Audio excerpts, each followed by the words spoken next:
Halo semuanya, perkenalkan nama saya Boy Adamsyah. Saya berasal dari Teknik Geologi 2019 Universitas Sriwijaya, akan menjelaskan paleontologi mulai dari protozoa dan foraminifera bentonik besar, pengenalan foraminifera planktonik, foraminifera bentonik, aplikasi foraminifera, preparasi fosil, dan hasil analisa yang pernah saya lakukan. Yang pertama, protozoa dan foraminifera bentonik besar. Nah, apa sih protozoa? Protozoa itu berasal dari kata proton yang berarti awal dan zoon yang berarti binatang. Organisme golongan ini dikenal sebagai organisme yang memiliki satu sel yang berbentuk cairan pekat disebut protoplasma, yang mempunyai satu inti atau lebih disebut nukleus. Protozoa mendapatkan makanan dengan berbagai cara. Cara yang paling umum itu menangkap dan menelan makanan. Pada beberapa spesies yang maju, mereka menelan melalui suatu bagian yang berfungsi sebagai mulut yang disebut cytostome.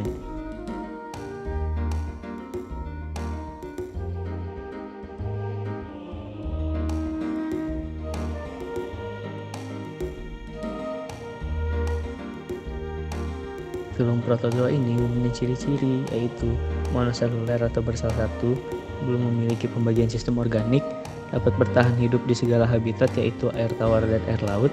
Jumlahnya jauh lebih banyak daripada filum lainnya. Ukurannya bisa mencapai kurang lebih 75 mm. Ada pergantian generasi dalam perkembangbiakannya.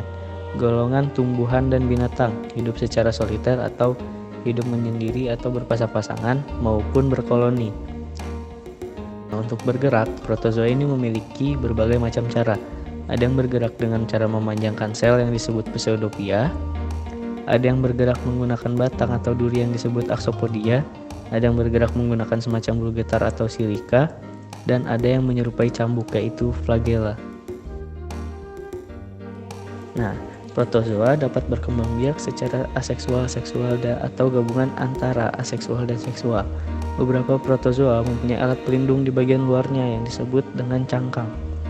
Cangkang tersebut biasanya tersusun oleh selulos, chitin, calcareous, atau material silika. Filum protozoa dibagi menjadi 4 kelas, yaitu yang pertama, kelas Mastigospora atau flagellata, hidup secara bebas atau bersifat parasit dengan satu atau beberapa flagel. Pada umumnya tersusun atas satu inti, beberapa ada yang lebih dari satu. Biasanya tubuh flagellata tidak dilindungi oleh cangkang, dapat hidup di air tawar maupun air laut. Yang kedua, kelas Sarcodina. Kelas ini dapat merubah bentuk tubuhnya untuk membentuk pseudopia dan berfungsi sebagai alat gerak maupun menangkap ikan. Dapat dijumpai pada air tawar dan air laut. Beberapa berhidup soliter dan ada juga yang hidup berkoloni. Yang ketiga, ada kelas Prozoa. Hidup secara parasit, tidak mempunyai alat gerak, tidak mempunyai rangka sehingga sulit untuk terawetkan, hanya sedikit yang bisa bergerak dengan menggunakan pseudopia. Dan yang terakhir, kelas Ciliata, hidup pada segala habitat air dan mempunyai tes yang disebut lorica dan dapat meninggalkan jejak sebagai fosil. Dinding dari lorica tersusun dari bahan organik yang kompleks dengan komposisi kimia yang belum dapat dipastikan. Lalu ada foraminifera bentonik besar. Bentos merupakan organisme yang hidup di dasar perairan yang memiliki substrat, baik sesil, merayap maupun menggali lubang. Bentos hidup di pasir, lumpur, batuan, patahan karang atau karang yang sudah mati. Substrat perairan dan kedalaman mempengaruhi pola penyebaran dan morfologi fungsional serta tingkah laku hewan bentik. Hal ini berkaitan dengan karakteristik serta jenis makanan pada bentos. Istilah foram besar diberikan untuk golongan foram bentos yang memiliki ukuran relatif besar, jumlah kamar yang relatif banyak, dan struktur dalam yang kompleks. Umumnya, foram besar banyak dijumpai pada batuan karbonat, khususnya batuan gamping, dan biasanya berasosiasi dengan algae dan menghasilkan CaCO3 untuk tes foram itu sendiri. Ordo foraminifera ini memiliki bentuk yang lebih besar dibandingkan dengan yang lainnya. sebagian besar hidup di dasar laut dengan kaki semu, dan tipe Retucolosae. Juga ada yang hidup di air tawar, seperti famili Algorumidae, memiliki satu kamar atau lebih yang dipisahkan oleh sekat atau septa yang disebut sutur. Apertur terletak pada permukaan septum kamar terakhir. Hiasan pada permukaan tes ikut menentukan perbedaan tiap-tiap jenis. Foraminifera besar bentonik baik digunakan untuk menentu umur. Pengamatan dilakukan dengan menggunakan sayatan tipis vertikal, horizontal, atau miring di bawah mikroskop. Foraminifera bentos besar memiliki kegunaan yang sangat banyak, yaitu menentukan umur relatif batuan sedimen menggunakan biozonasi foraminifera bentos besar dan menentukan lingkungan pengendapan batuan sedimen. Yang kedua, pengenalan foraminifera. Apa sih foraminifera? Foraminifera pertama kali muncul pada zaman Jura yang diwakili oleh golongan Globigeriniidae, berkembang secara luas dan meningkat secara terus-menerus hingga zaman tersier dan kuarter. Fosil ini berukuran kecil hingga disebut sebagai fosil mikro yang berukuran lebih kecil dari 5 mm.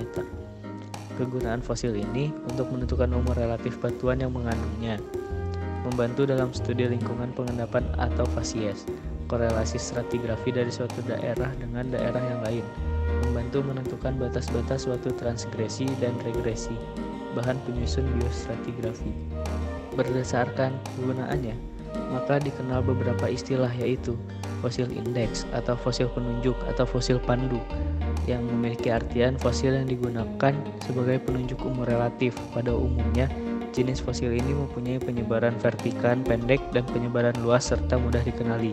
Yang kedua ada fosil batimetri atau fosil kedalaman, yaitu fosil yang dapat digunakan untuk menentukan lingkungan pengendapan. Yang ketiga ada fosil lingkungan, fosil yang dapat digunakan sebagai petunjuk lingkungan sedimentasi. Yang terakhir ada fosil iklim, fosil yang dapat digunakan sebagai penunjuk iklim pada saat itu. Bentuk tes dan kamar foraminifera. Nah, yang dimaksud dengan bentuk tes dan bentuk keseluruhan dari cangkang foraminifera, sedangkan bentuk kamar merupakan bentuk dari masing-masing kamar pembentukan tes. Septa merupakan bidang yang batas antar kamarnya terdapat lubang-lubang halus yang disebut foramen. Septa tidak dapat dilihat dari luar tes, sedangkan yang tampak pada dinding luar tes hanya berupa garis yang disebut sutur. Nah, sutur merupakan garis yang terlihat pada dinding luar tes. Perpotongan septa dengan dinding kamar.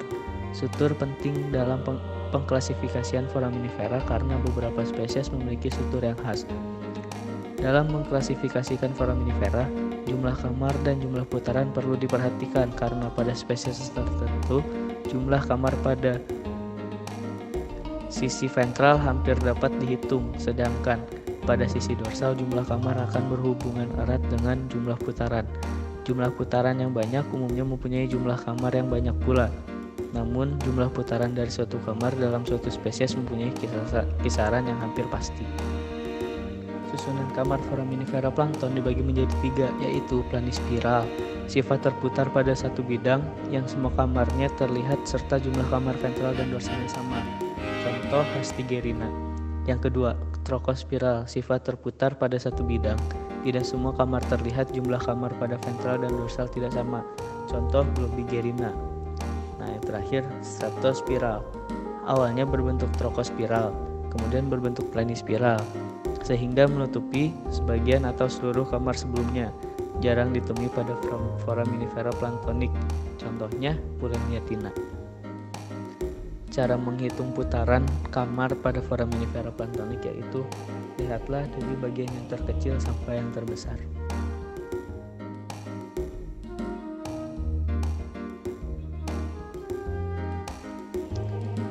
Komposisitas foraminifera dapat dibagi menjadi 4, yaitu yang pertama adalah dinding sitin.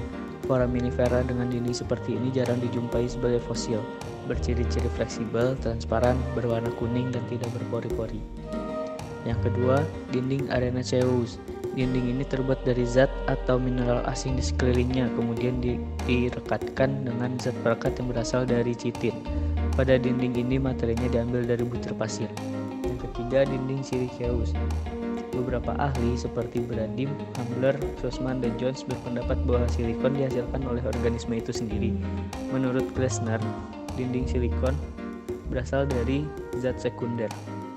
Galloway berpendapat bahwa dinding silikon dapat dibentuk oleh organisme itu sendiri, zat primer, atau terbentuk secara sekunder. Tipe dinding ini jarang ditemukan, hanya dijumpai pada beberapa golongan Amodiscidae dan beberapa spesies dari Myrioidae. Yang terakhir adalah dinding gampingan. Dinding ini terdiri dari zat-zat gamping pada sebagian besar foraminifera. Dinding ini dapat dikelompokkan menjadi gampingan porselen, yaitu dinding gampingan yang tidak berpori, mempunyai penampakan seperti pada porselen. Bila terkena sinar langsung berwarna putih opak. Yang kedua adalah gamping granular. Gamping granular adalah dinding yang terdiri dari kristal-kristal kalsit yang granular. Pada sayatan tipis foraminifera dengan dinding ini terlihat gelap. Dijumpai pada golongan Endothera dan beberapa spesies ini Bladina serta Hyormia. Gampingan kompleks adalah gampingan yang dijumpai berlapis, sehingga kadang terdiri dari satu lapis yang homogen, kadang-kadang 2 lapis bahkan sampai 4 lapis, terdapat pada golongan Fusulinidae. Berikut ini adalah gambar dari macam-macam hiasan tes pada foraminifera.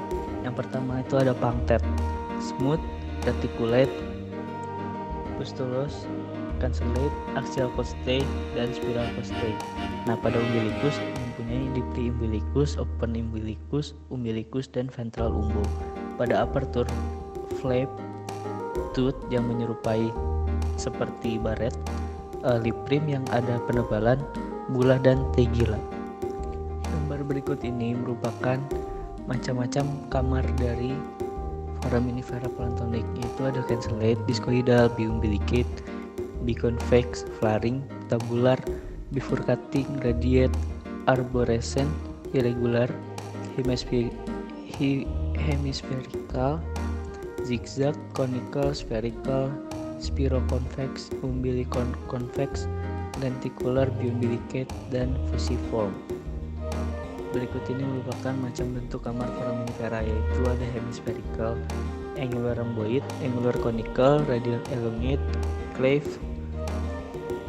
tubulus pinnate, cylindrical, flatuous, tabular, semicircular, spherical, pyriform, globular, angular, truncate. Pada periperi ada keel, spine, bridge, limbate, lateral processes, recit bows. Nah, macam-macam aperture foraminifera bentos, yaitu ada bundar, cribat, velin, crescentic, silticate, multiple, dan radiate. Berikut ini merupakan 13 genus foraminifera planktonik. Yang pertama, genus Arbolina, Globigerina, Globigerinoides, Globiquadrina, Sphaerodinella, Sphaerodinellopsis, Puleniatina, Catapsidrax, Hankenina, Gripohankenina, Hastigerina, Globorotaliate, dan Globorotaliae. Untuk menghafalnya itu cukup mudah. Mulai dari Arbulina, lalu Globigerina dan kembarannya yaitu Globigerinoides, Globiquadrina, lalu Sphaerodinella, lalu kembarannya itu adalah Sphaerodinellopsis, Puleniatina, Catapsidrax, lalu ada Hankenina dan kembarannya Cribohankenina dan Hastigerina, lalu Globorotaliate dan Globorotaliae. Yang ketiga ada foraminifera bentonik. Bentos merupakan organisme yang hidup di dasar perairan yang sesil, diam atau menambat, dan vagil, merayap atau menggali lubang. Bentos hidup di pasir, lumpur, batuan, patahan, karangan, atau karangan yang sudah mati di dasar laut. Substrat perairan dan kedalaman mempengaruhi pola penyebaran dan morfologi fungsional serta tingkah laku hewan bentos. Pada foraminifera bentonik dikenal istilah CCD atau Carbonate Compensation Depth. Batasan suatu batuan karbonat yang terlarut pada lingkungan laut. Pada perairan Samudra Pasifik, kedalamannya antara 4.200 sampai 4.500. Pada perairan Samudra Atlantik, kedalaman CCD berkisaran pada kedalaman 5.000. Pada Samudra Hindia, yaitu antara Samudra Pasifik dan Atlantik.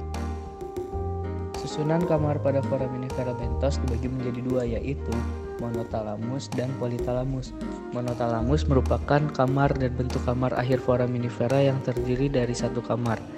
Ada yang spherical, fork-shaped, tabular, uncoiling, zigzag, radiate, cabang atau bifurcating, irregular, hemispherical, palmate, fusiform, pyriform, conical, dan semicircular. Pada politalamus, susunan kamar dan bentuk akhir kamar foraminifera yang terdiri lebih dari satu kamar. Misal, uniserial atau biserial saja. Ada yang uniform yang terdiri dari uniserial. Uniserial sendiri terdiri dari rectilinear. Lalu ada linear, equitan uniserial, curvilinear uniserial arcuate, dan coil test atau tes yang terputar.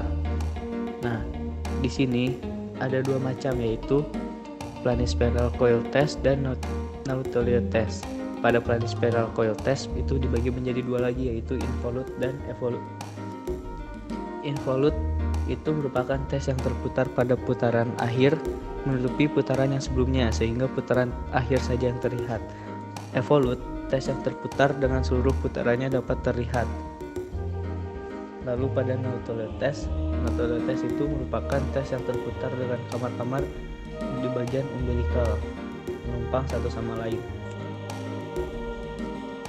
Lalu ada Rotarial test dan Helicoid test. Nah, terus di biserial itu tes yang tersusun dua baris kamar yang terletak selang-seling seperti textularia. Lalu ada triselial. Triselial itu tes yang tersusun oleh tiga baris kamar yang terletak berselang-seling. Contohnya bulibina. Lalu ada biform test. Biform test merupakan dua macam susunan kamar dan berubah menjadi uniserial. Jika triform merupakan tiga bentuk susunan kamar yang berubah menjadi biserial lalu uniserial. Lalu apertur pada foraminifera bentonik. Bentos memiliki bentuk apertur yang bervariasi, dengan apertur merupakan bagian penting dari tes foraminifera karena berfungsi sebagai keluar masuknya tempat protoplasma organisme. Ada berbagai macam apertur pada foraminifera bentos, yaitu simple aperture. Simple aperture memiliki at entabular chamber, at base of aperture face, dan in middle aperture face. Lalu yang kedua merupakan supplementary aperture. Di dalam situ ada inflaminal accessory aperture yang memancar, dan radiate with apertural face converged. Lalu yang ketiga ada multiple aperture. Multiple suturar aperture yang terdiri dari banyak lubang terletak di sepanjang sutur. Lalu yang kedua ada aperture sibrelateral dan terminal. Yang terakhir adalah primary aperture. Nah, di primary aperture itu ada primary aperture interomarginal umbilical. Lalu ada yang umbilical extraumbilical dan equatorial.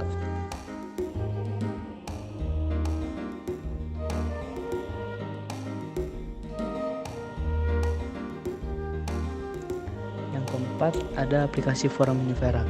Foraminifera planktonik maupun bentonik mempunyai fungsi untuk menentukan umur relatif yang dijumpai fosil pada batuan dan penentuan lingkungan pengendapan.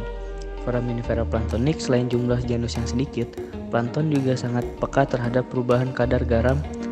Hal ini menyebabkan hidup suatu spesies yang mempunyai kisaran umur pendek, sehingga bagus untuk penciri umur suatu lapisan batuan. Biozonasi foraminifera plankton yang populer dan sering digunakan yaitu zonasi Blau pada tahun 1969. Pada foraminifera besar dipakai untuk menentukan umur relatif karena mempunyai umur pendek, sehingga sangat baik sebagai fosil penunjuk. Biasanya menggunakan klasifikasi huruf yang dikemukakan oleh Adam pada tahun 1970.